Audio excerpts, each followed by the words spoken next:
آپ embedded journalist کے طور پہ ایران گئے تو کیا دیکھا وہاں پہ؟ وہاں پر انہوں نے ہمیں بتایا کہ ہم اب جائیں گے ایکٹیو وار زون میں، لیکن چونکہ وہاں پر سویلین کے جانے کی نہ اجازت ہے اور نہ ہی مناسب لگتا ہے، لہٰذا آپ پوری ملٹری یونیفارمز میں ہوں گے۔ ہم نے وہ خرم شہر کا ریکیپچر جو ہے اس کو پارشلی اپنی آنکھوں سے دیکھا ہے۔ وہ ایک ایسا منظرنامہ ہے جس کا آپ صرف تصور کر سکتے ہیں، اس کو دیکھنے کی ہمت نہیں کر سکتے۔ 1.5 گھنٹے کی فلائٹ ہو چکی تھی جب اچانک کیپٹن صاحب وہ آئے پبلک ایڈریس سسٹم پہ، اور انہوں نے کہا کہ under instruction from president Zia ul Haq we are turning to Saudi Arabia. آپ اس کیفیت کا اندازہ نہیں کر سکتے جس طرح چیخیں نکلی تھی لوگوں کے منہ سے یہ اعلان سننے کے بعد۔ وہ ضیاء الحق کی کیفیت کیا رہی ہے اس کے بعد؟ جو ہی وہ سیڑھیاں چڑھ کے سامنے منظر آیا، وہاں سے ان کی دھاڑیں نکلنی شروع ہوئی ہیں۔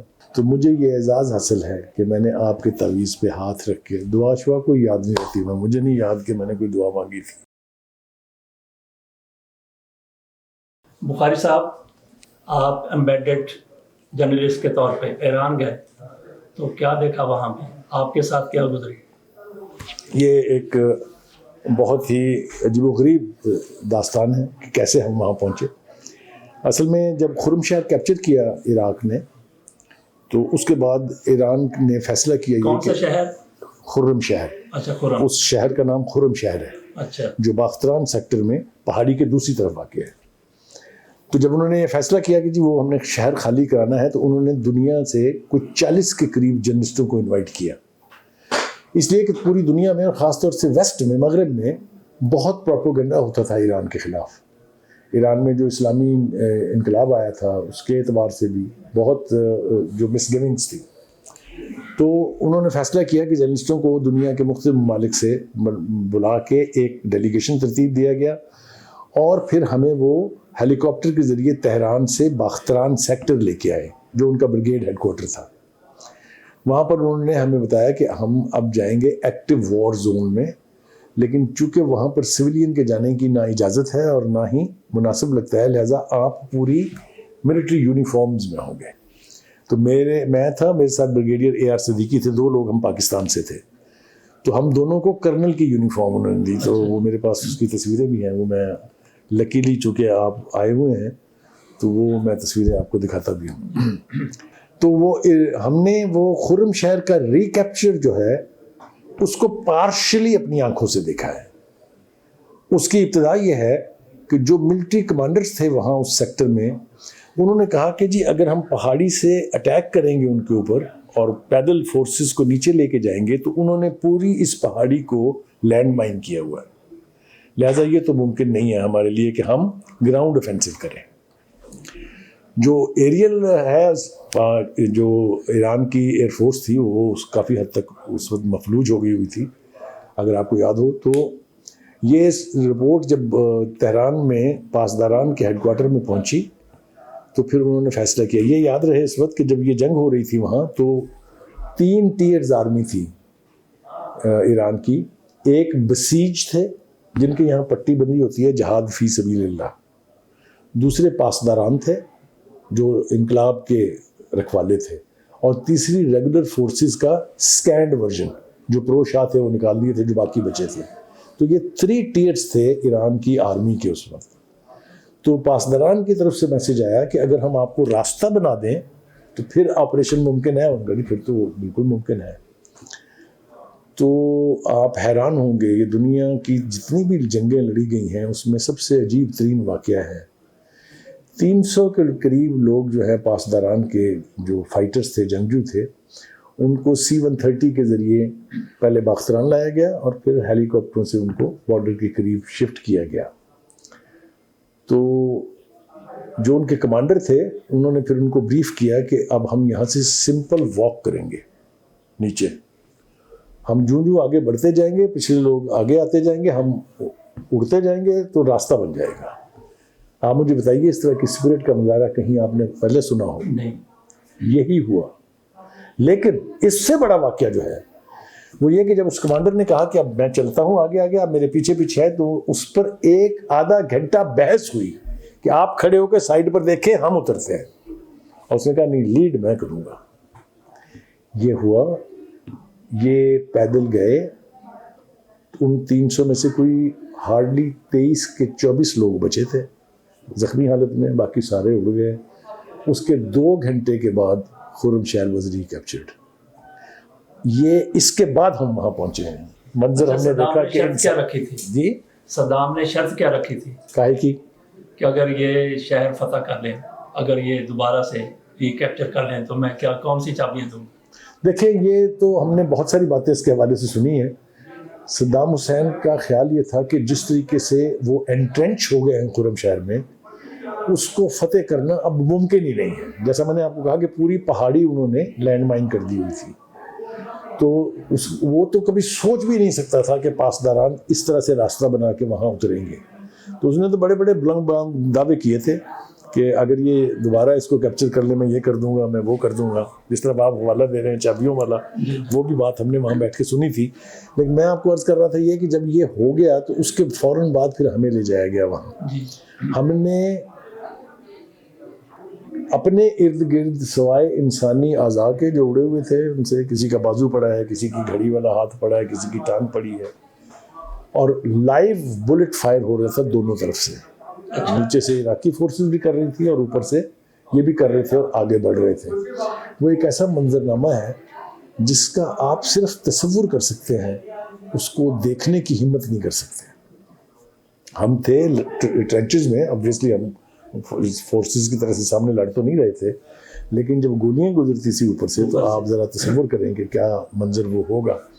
میرے ساتھ جو بریگیڈیئر ریاض صدیقی صاحب تھے، اللہ تعالیٰ ان کو ان کے درجات بلند کرے، وہ فوجی تھے، بہت بڑی ہمت کے مالک تھے وہ بریگیڈیئر ریاض صدیقی. تو اس کی وجہ سے ہمیں بڑا حوصلہ تھا. تو یہ میں سمجھتا ہوں کہ جو میں نے وہاں سے رپورٹنگ کی، میں مسلم اخبار میں تھا تب، تو یہ 8 کالم میں اس کی کوریج چھپی ہوئی ہے جو ہم بعد میں ٹیلی فون سے لکھوا کے وائرلیس کے ذریعے بھیجتے تھے. وہ اس کمیونیکیشن کا یہ دور تو نہیں تھا.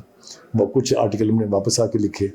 تو مجھے ایک یاد ہے کہ جو 8 کالم میں چھپی تھی، رفنگ اٹ آؤٹ ان باختران سیکٹر، تو کہ ہم کیسے پہنچے، بڑا مشکل گزار راستہ تھا. تو ظاہر ہے جو ہمارے ایڈیٹر تھے وہ بھی بہت خوش تھے اس کے اوپر. اے ٹی چودھری صاحب تھے اور جو آغا مرزا پویہ صاحب، وہ چونکہ ایرانین ہیں لہٰذا ان کے لیے بھی یہ بہت بڑا ایڈونچر تھا ایک. تو یہ میری زندگی کا جو پروفیشنل لائف ہے میری، اس کے اندر ایک بہت بڑا میں سمجھتا ہوں لینڈ مارک ہے کہ میں نے ایک ایکٹیو فرنٹ سے رپورٹ کیا ہوا. اچھا، آپ جنرل ضیاء الرحمن کے ساتھ دوسرے ممالک کے دورے پر بھی جاتے رہے. ایک دورے کے دوران عمان تھا شاید، سعودی عرب سے ہو کے آئے، نبی اکرم صلی اللہ علیہ وسلم کے روضے پر، اور پھر نیچے تک بھی آپ گئے. ایک تو یہ آپ ہمیں بتائیے کہ یہ سارا کیا ہوا تھا، اور پھر آپ کو ایک گھڑی کا تحفہ بھی ملا لوگوں کی طرف سے. بڑی باتیں ہوئی کہ بخاری صاحب نے جمع نہیں کروایا تو شاخانہ میں. دونوں کی وضاحت تو خیر میں اس کی نہیں دینا چاہتا تھا، لیکن چونکہ آپ جیسا سینئر آدمی پوچھ رہا ہے تو جواب دیے بغیر میرے پاس کوئی چارہ نہیں ہے. پہلا واقعہ بھی میں سمجھتا ہوں کہ میرے جیسا گناہ گار آدمی جو ہے اس کو اتنا اگر اللہ نواز دے کہ میں اس کے رسول کے مزار پر حاضری دے کے قدم بوسی کے لیے وہاں حاضر ہوں. ہوا یہ کہ 4 ملکوں کے دورے پر ہم گئے تھے. یہ عمان والا واقعہ جو ہے یہ سیپریٹ ہے، میں ابھی اس کی وضاحت کر دیتا ہوں. 4 ملکوں کا دورہ تھا. ترکی ہماری آخری منزل تھی. جب ہم آخری منزل پہ پہنچے تو کچھ لوگ، کون سے ممالک سے؟ اس میں ہم سب سے پہلے گئے ایران جی، اس کے بعد ہم گئے اپنے سوڈان، اس کے بعد ہم گئے اپنے سیریا غالباً، اور چوتھا تھا ترکی. چونکہ ایران میں بھی آپ کو پتہ اس وقت انقلاب آیا ہوا تھا تازہ، وہاں بھی صورتحال عجیب و غریب تھی. ترکی جب ہم پہنچے تو ہمارے ساتھ تھے اپنے مجیب الرحمان شامی صاحب اور 1-2 اور سینئر لوگ تھے. تو انہوں نے کہا یار جنرل صاحب جو ہیں جب بھی باہر کے دورے پر آتے ہیں تو واپس جاتے ہوئے سعودی عرب ضرور جاتے ہیں. تو اس دفعہ کہیں کوئی مطلب ایسا انڈیکیشن نہیں ہے تو کیوں نہ ان سے جا کے ملا جائے. تو طے یہ ہوا کہ اگلے دن صبح ناشتے پر، جو ہماری روانگی کا دن تھا، تو جنرل صاحب سے بات کی جائے گی. تو ناشتے پر ہم لوگ ملے ان سے. تو مجیب الرحمان شامی صاحب نے بات کی ان سے کہ جنرل صاحب وہ اس دفعہ آپ اپنی روایت توڑ رہے ہیں. تو ان کا نہیں، ایسا نہیں ہے. وہ ہم نے رابطہ تو کیا تھا سعودی عرب کی قیادت سے، لیکن انہوں نے کہا کہ جی بہت سارے ڈیلیگیشن آئے ہوئے ہیں تو ہم آپ کو پراپر پروٹوکول نہیں دے پائیں گے، تو پھر اگلی دفعہ انشاءاللہ سے. تو بہت ہی مایوسی ایک عجیب و غریب قسم کی کیفیت تھی سب کے اوپر طاری، میرے پر نہیں خاص طور سے، کہ ایک موقع تھا شاید عمرہ نصیب ہو جاتا. تو واپسی کا سفر شروع ہوا. 1.5 گھنٹے کی فلائٹ ہو چکی تھی جب اچانک کیپٹن صاحب وہ آئے پبلک ایڈریس سسٹم پہ، اور انہوں نے کہا کہ under instruction from president Zia ul Haq we are turning to Saudi Arabia. آپ اس کیفیت کا اندازہ نہیں کر سکتے جس طرح چیخیں نکلی تھی لوگوں کے منہ سے یہ اعلان سننے کے بعد. So this was how unplanned and totally unscheduled we landed in Jeddah. Jeddah میں ہم گئے تو ہمیں سرور پیلس میں انہوں نے ٹھہرایا جہاں بعد میں نواز شریف صاحب بھی رہے ہیں. تو وہاں سے ہمیں انہوں نے کہا کہ جی پہلے آپ چلیں مدینہ تاکہ آپ کی وہاں زیارت ہو جائے، اس کے بعد آپ عمرہ کریں گے. تو ہم مدینہ شریف جب تشریف لے کے آئے تو مسجد جہاں وہ مقام بلال ہے جہاں سے وہ اذان دیا کرتے تھے، اس کے ساتھ اس وقت کی بات کر رہا ہوں میں 1980s ارلی 80s کی، اس کے ساتھ ایک برآمدہ سا ہے جس کے اندر 2 نفل نماز پڑھنا جو ہے اس وقت لازم ہوتا تھا. تو اگلی صف میں ضیاء الحق صاحب تھے، ان کے ساتھ سینئر لوگ تھے. پچھلی صف میں ضیاء الحق صاحب کے پیچھے میں تھا اور میرے ساتھ صاحبزادہ یعقوب علی خان وہ تھے، فارن منسٹر تھے اس وقت وہ. تو جب نماز ابھی ختم ہو کے لوگ دعا مانگ رہے تھے 2 نفل پڑھنے کے بعد کہ وہ جو سعودی خدام ہیں روضہ رسول کے، وہ آئے اور انہوں نے ہاتھ بڑھا کے جن صاحب کو اٹھایا، اور جن صاحب نے اٹھتے ہوئے پیچھے ہاتھ کر کے جو میرا ہاتھ ان کے ہاتھ میں آیا انہوں نے وہ پکڑ لیا. پھر انہوں نے جسچر کیا صاحبزادہ یعقوب، تو وہ بھی ساتھ ہو گئے. تو ہم 3 لوگ اب چل رہے ہیں، سامنے سے برادری سے گزر کے پیچھے کی طرف سے ہم جب سیڑھیاں اترنے لگے تو خدام نے پھر انہوں کو بتایا حضرت صاحب کو کہ آپ کہاں جا رہے ہیں. تو کوئی 40 کے قریب سیڑھیاں ہیں نیچے اترتی ہیں، کچی سیڑھیاں تھیں تب، تو اب تو خیر بہت صورتحال بدل گئی ہے. آپ ذرا تصور کیجئے ایک مسلمان جو دعوے دار ہو کے میں مسلمان ہوں، اس کے لیے یہ موقع، یہ کیا اس کو آپ اللہ کی رحمت کے سوا اور کیا کہہ سکتے ہیں. تو مجھے یہ اعزاز حاصل ہے کہ میں نے آپ کے تعویذ پہ ہاتھ رکھ کے دعا شعا کوئی یاد نہیں رہتی، مجھے نہیں یاد کہ میں نے کوئی دعا مانگی تھی جی. ایک بالکل جس طرح میسمرائزڈ ہو جاتا ہے آدمی، بے حس تو شاید ٹھیک لفظ نہیں ہے، لیکن مجھے پتہ ہی نہیں تھا کہ میں کون سی دنیا میں ہوں. اب جب ہم باہر نکلے تو اتنی دیر میں لوگوں کو پتہ چل چکا تھا کہ ہم کہاں گئے ہیں. تو اب لوگ ہاتھ چوم رہے ہیں والہانہ ہمارے. تو یہ بھی میرے جیسے گناہ گار آدمی کو پھر بعد میں مجھے 4-5 مرتبہ عمرے کی سعادت حاصل ہو چکی ہے، اور میں نے کئی دن گزارے ہیں مدینہ منورہ میں. لیکن یہ واقعہ میری زندگی کا شاید مجھے پتہ نہیں کیوں یہ غلط فہمی ہے کہ شاید اس وساطت سے اللہ میرے سارے گناہ معاف کر دے. اچھا جی، اب آ جائیں گھڑی والا واقعہ. نہیں، وہ ضیاء الحق کی کیفیت کیا رہی ہے اس کے بعد؟ جو ہی وہ سیڑھیاں چڑھ کے سامنے منظر آیا، وہاں سے ان کی دھاڑیں نکلنی شروع ہوئی ہیں. اور میں آپ کو حلفاً کہہ رہا ہوں کہ وہاں سے ہم واپس آئے اپنے ہوٹل میں، ہوٹل سے ہم ایئرپورٹ گئے، ایئرپورٹ تک ان کی سسکیاں اور آنسو نہیں رکے تھے.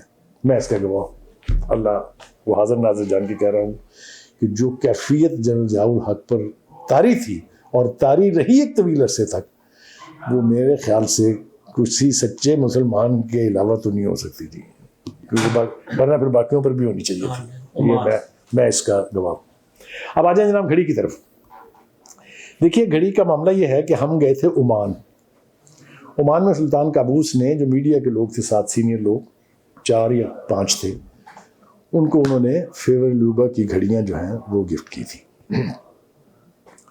جب ہم واپسی کا سفر شروع کر رہے تھے تو ہمیں فارن آفس کے لوگوں نے کہا کہ یہ گھڑیاں آپ ساتھ نہیں لے جا سکتے، یہ آپ ہمیں دے دیں، یہ توشہ خانہ جائیں گی.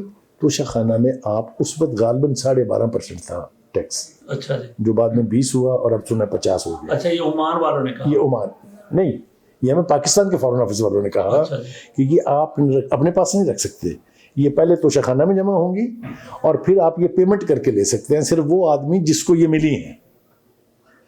لہٰذا یہی ہوا. وہ آپ نے اگر وہ لسٹ دیکھی ہے جو چھپی ہے تو اس کے میرے نام کے آگے لکھا ہوا ہے paid and returned and retained. یہ میرے پاس ہے، اگر آپ کو چاہیے ہو تو میں آپ کو دے دوں گا. اس کو چونکہ اس وقت وہ گھڑی چوری کا جو معاملہ خان صاحب کے حوالے سے چلا تھا اس میں رگڑا ہم نے بھی کھایا ہے. میں نے اس کی وضاحت بھی ضروری نہیں سمجھی آج تک، اس لیے کہ میں نے حساب اپنے رب کو دینا ہے اور میرا اللہ جانتا ہے کہ حقیقت کیا ہے اس میں. تو اس لیے مجھے نہ میرے ضمیر پر کوئی بوجھ ہے، نہ ہی مجھے یہ بات بری لگتی ہے.